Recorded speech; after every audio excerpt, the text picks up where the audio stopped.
ಕೊಳ್ಳೋದಕ್ಕೆ ನಾನು ಪ್ರಾರಂಭಿಸ್ತೀನಿ ಅಂತ ಹೇಳ್ತಿದ್ದಾನೆ.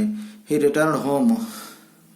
There after he spent his days in the service of his parents and in teaching the Vedic lore he had mastered. ಆಗ ಕೌಶಿಕ ಮನೆಗೆ ಹೋಗ್ತಾನೆ. ಅದಾದ ನಂತರ ಅವರ ತಂದೆ ತಾಯಿ ಜೊತೆಗೆ ಅವನ ಸಮಯ ಕಳೀತಾನೆ, ಅವರಿಗೆ ಚೆನ್ನಾಗಿ ನೋಡ್ಕೊಳ್ತಾನೆ.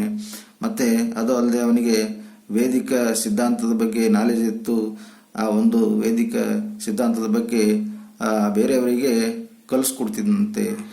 After narrating this story, sage Markandeya said, Yudhishthira, in every division of people there are enlightened souls who can guide even scholar and master of Vedic teaching.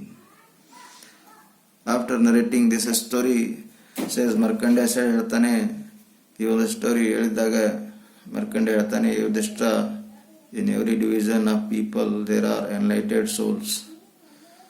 ಈ ಪ್ರತಿಯೊಂದು ವಿಭಾಗದಲ್ಲಿ ಜನರು ಎಲ್ಲರೂ ಕಲ್ತಿದ್ದಾರೆ. Who can guide the even scholar and master of Vedic teaching. ಯಾರು ಈ ಒಂದು Vedic teaching ಬಗ್ಗೆ ಯಾರು ಹೇಳ್ಕೊಡ್ತಾರೆ ಅಂತ ಅನ್ನೋಕ್ಕಂಥ ಪ್ರಶ್ನೆ ಇಲ್ಲಿ ಆಗ್ತದೆ. ಸೊ ಇಲ್ಲಿಗೆ ಈ ಒಂದು ಸ್ಟೋರಿ ಮುಗೀತದೆ. ಮತ್ತೆ ನಾಳೆ ನಾವು ದ ಅರ್ಥಕ್ವಿಕ್ ಎನ್ನಬೇಕಂತ ಸ್ಟೋರಿ ಬಗ್ಗೆ ಸ್ಟಡಿ ಮಾಡೋಣ.